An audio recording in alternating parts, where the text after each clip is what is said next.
we can try to understand. It's difficult. Those who have faith in Allah, we try to understand what is Allah's plan. किसी ने पूछा कि फ़लस्तीन क्यों नहीं जीत रहे हैं इसराइल से, तो ये साहब का फरमाने का मतलब ये है कि हमें नहीं पता, हम अपने लिमिटेड नॉलेज से ये नहीं बता सकते कि अल्लाह का प्लान क्या है।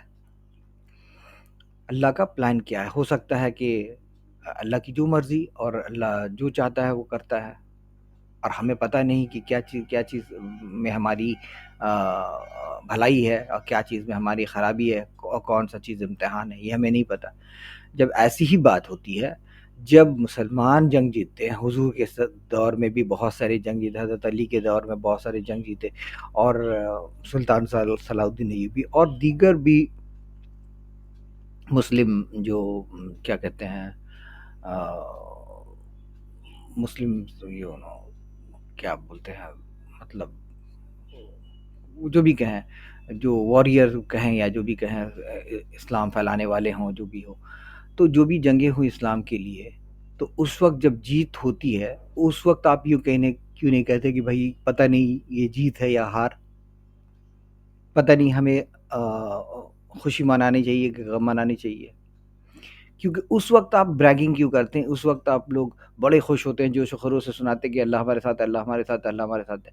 फतह हुई तो फतह है, और हार हुई तो अल्लाह की मर्जी है। ये तो पूरी तरह से ये बेशर्मी है भाई, ये तो दोगलापन है कि जब जीत हो तो आप जीत सुनाए कि अल्लाह हमारे साथ है, जब हार हो तब नहीं कह अल्लाह हमारे साथ नहीं है, ये नहीं कहते।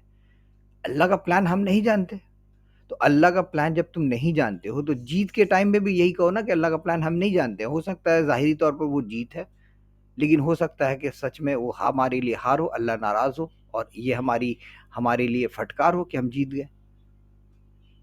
मतलब क्या है भाई? मतलब क्या कि लॉजिक कैसी बातें ये लोग करते हैं? इनको समझ में नहीं आता कि ये क्या बोल रहे हैं।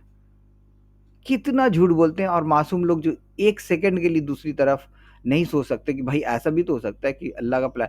फिर इन्होंने आगे इसी वीडियो में आगे कहा कि हक लोग, ज़्यादातर लोग समझ, इसी वीडियो में देख लीजिए आप खुद। And if I have to think with my limited knowledge, with my limited hikmah, with his nothing compared, what I can think is, if Allah wants, Allah can do it very easily. And we know for the last 75 years, majority, more than 90% of the non-Muslims, they look at the Muslim like terrorist, and they think that Israel is on the haq, is on the truth.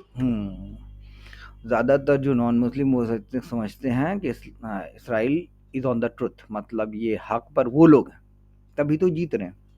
चलिए मान लेते हैं हक पर नहीं है, तो हक पर अगर फ़लस्तीन है, फ़लस्तीन वाले हैं, ठीक है, तो अल्लाह हक की मदद क्यों नहीं करता है? इतना टाइम क्यों लेता है? पिछले तकरीबन 100 सालों से ये जंगें चल रही है। हक से इतना नफ़रत अल्लाह को क्यों है? और इतनी देरी क्यों लग रही है? अगर नफ़रत नहीं भी है तो इतनी देर क्यों लग रही है भाई हक वाले के, हक परस्त को मदद करने में? इतना टाइम क्यों लग रहा है, इतना समय क्यों लग रहा है? और अगर वो हक, अल्लाह हक का साथ हमेशा देता है, तो इसका मतलब इसराइल वाले ही हक पर है, तभी तो उनका कंटिन्यूअस उनके साथ दे रहे हैं, है कि नहीं? ठीक है, सोचिएगा ज़रूर।